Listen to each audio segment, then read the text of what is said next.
Morning all of you. कल हमने उच्चारण स्थान का टॉपिक पढ़ा। उस टॉपिक में 4 पॉइंट मैंने आपको समझा दिए थे। अब नेक्स्ट 5 पॉइंट से अपन समझते हैं। इसमें सूत्र है उ पू पद्मानियानाम ओष्ठौ। देखिए सूत्र कहता है, सूत्र के माध्यम से हम पढ़ेंगे तो हमको आराम से लर्न हो पाएगा।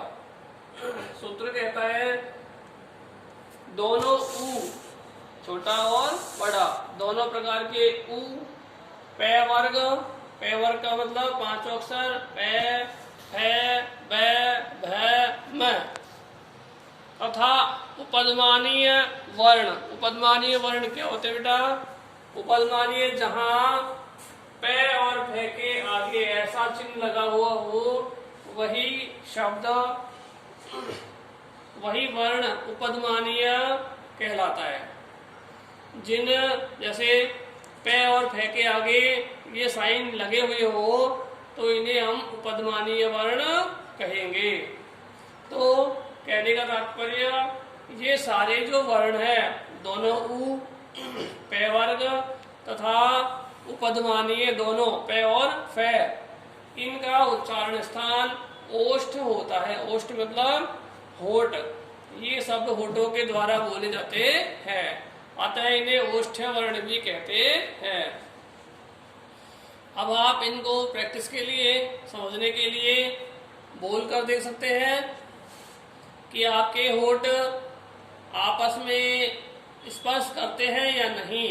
इनको बोलने पर आप स्वयं इसको बोल करके देख सकते हैं, तो आपको समझ में आ जाएगा कि ये सारे वर्ण उपदमानीय है, वो ओष्ठों से बोले जाते हैं, इसलिए ओष्ठ वर्ण कहलाते हैं।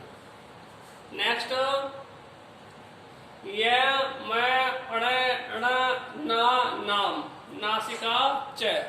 देखिए ये 5 अक्षर हैं, 1 2 3 4 5, यानी हर वर्ग का 5वां वर्ण, ये 5 वर्ण है वो नासिका से बोले जाते हैं, यानी नाक से बोले जाते हैं, इसलिए इनको हम नासिक के वर्ण भी कहते हैं।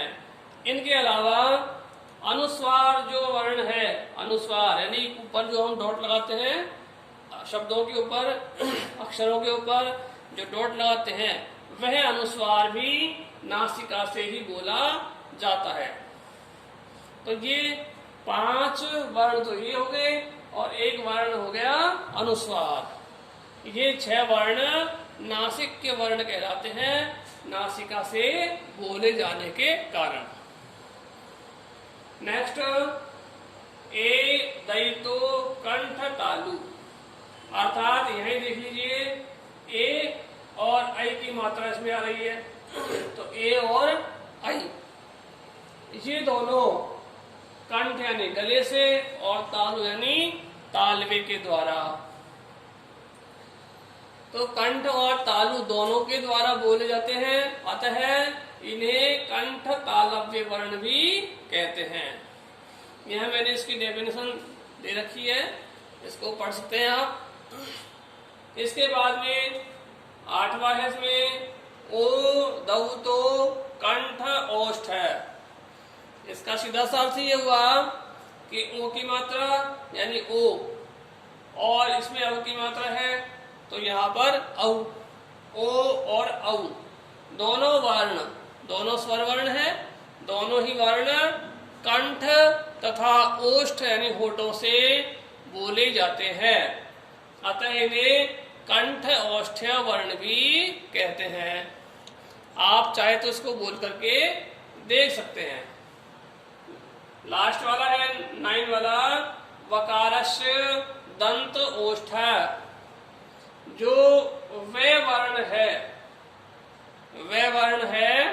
वह दांत और होठों से बोला जाता है। यानी जब बोलते हैं तो जिह्वा, हमारी जीभ दांतों को स्पर्श करती है और हमारे होठ भी गोल हो जाते हैं, तो इसका उच्चारण स्थान दंत ओष्ठ यानी दोनों है। तो इसे हम दंत औष्ठ्य वर्ण भी कहते हैं। आप इसको बोल करके प्रैक्टिस कर सकते हैं। लास्ट वाला 10 वाला है जिह्वामूल्यस्य जिह्वामूलम।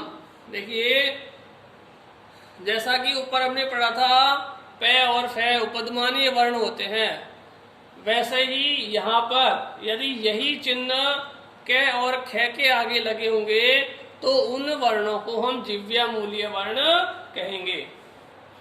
यानी ऐसे वर्ण, ऐसे साइन चिन्ह जो है, ये चिन्ह जो क के आगे लगे होंगे तो जिह्वामूल्य कहलाएंगे, और प और ठ के आगे लगे होंगे तो उपध्मानीय वर्ण कहलाएंगे।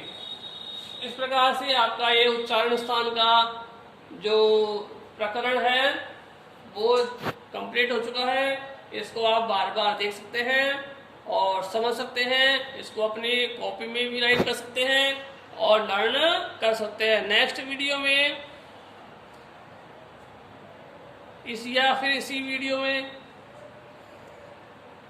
एक तालिका के माध्यम से, एक तालिका बना करके इनको सबको समझाया जाएगा।